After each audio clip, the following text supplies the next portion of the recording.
Olá! Hoje a gente vai mergulhar numa teoria perigosa. Uma teoria que nasceu em segredo, lá atrás da cortina de ferro. O nome dela? Ponerologia Política, de Andrew Lobachevsky.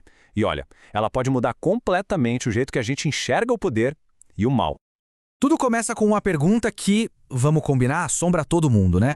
Como é que pessoas comuns, sociedades inteiras, acabam abraçando regimes monstruosos? A resposta, segundo o autor, não está na moral nem na política, está na ciência.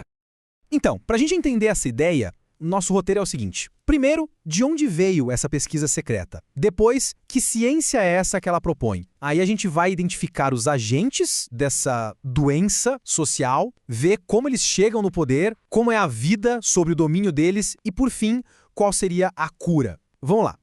Bom, vamos lá para a nossa primeira parte. Pensa no cenário. O caos logo depois da Segunda Guerra. Um grupo de cientistas lá na Polônia, na Hungria, na antiga Tchecoslováquia, vivendo sobre regimes totalitários, sabe? E eles começaram uma investigação.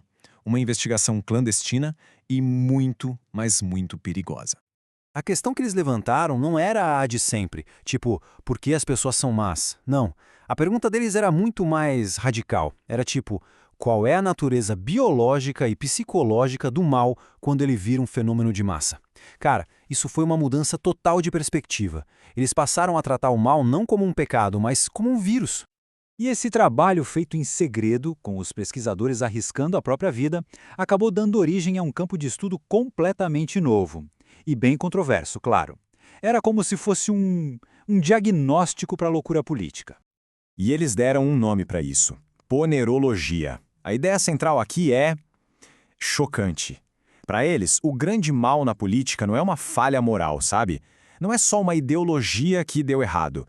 É uma doença social. Uma doença com causas bem específicas e, o mais assustador, com uma progressão quase previsível. E o estágio final dessa doença? Bom, ele também tem um nome: patocracia. Ou seja, o governo dos patológicos. É exatamente isso. O momento em que uma minoria, com transtornos de personalidade bem graves, assume o controle de uma sociedade inteira, de gente normal. É aqui que a coisa fica realmente assustadora. Ok, então vamos lá para a parte 3. Se a gente está falando de uma doença, qual é o vírus, qual é o patógeno que causa tudo isso? A teoria aponta diretamente para uma minoria. Uma minoria bem pequena, mas com uma influência gigante. Um grupo de indivíduos com anomalias psicológicas bem específicas. E quando a gente olha para os números, o negócio é impressionante. Pensa assim, mais ou menos 6% da população pode ter algum desvio psicológico relevante. Mas o núcleo do problema, sabe? Os verdadeiros catalisadores da patocracia são os que o livro chama de psicopatas essenciais. E eles são menos de 1% da população. Menos de 1%. É quase como se eles falassem outra língua emocional, sabe? Enquanto a maioria de nós se conecta pela empatia, pelo sentimento de culpa, por laços morais, esses indivíduos enxergam o mundo de um jeito completamente diferente. Eles simplesmente não têm essas conexões, esses instintos que unem o resto da gente. Então, para sobreviver no nosso mundo, e claro, para manipular, eles viram mestres do disfarce. Eles aprendem a imitar as emoções humanas.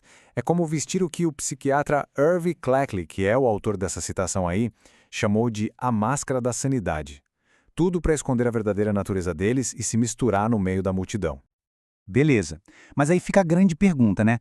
Como é que uma minoria tão pequena, tão minúscula, consegue sequestrar uma sociedade inteira? O livro descreve um processo para isso. E olha, é um processo assustadoramente lógico. Esse processo tem basicamente 4 estágios. O primeiro é o que eles chamam de histeria social.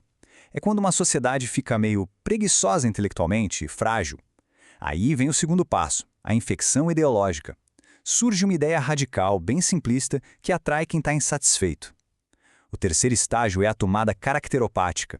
É quando os fanáticos pegam essa ideologia e usam como arma, distorcendo a realidade e espalhando propaganda. E, por fim, a consolidação psicopática. É a hora que os psicopatas de verdade, que estavam só esperando, chegam no topo. E a ideologia? Eles jogam fora. Era só uma ferramenta para chegar no poder. Certo. Agora vamos para a parte 5. E depois que eles tomam poder, como é que fica a vida da grande maioria? Das pessoas normais que ficam presas nesse tipo de regime? O livro traz uma analogia que, nossa, muito poderosa.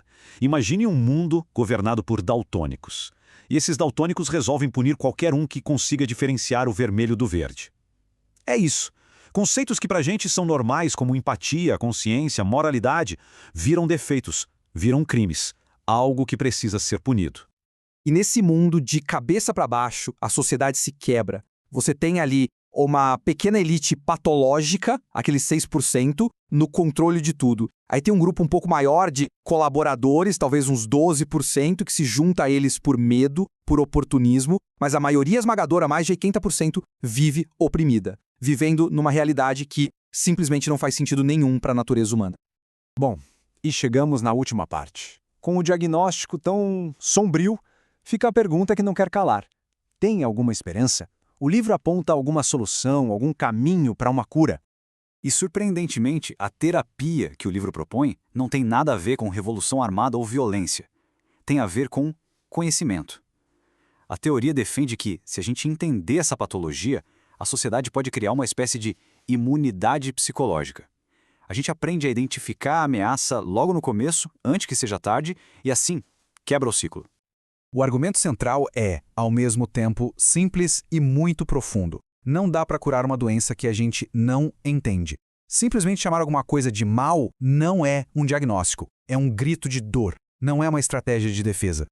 Isso tudo deixa a gente com uma pergunta final bem desafiadora para pensar. Será que entender de forma científica os fenômenos mais sombrios da humanidade, será que esse não é o primeiro e talvez o mais importante passo para a gente finalmente construir um mundo mais são?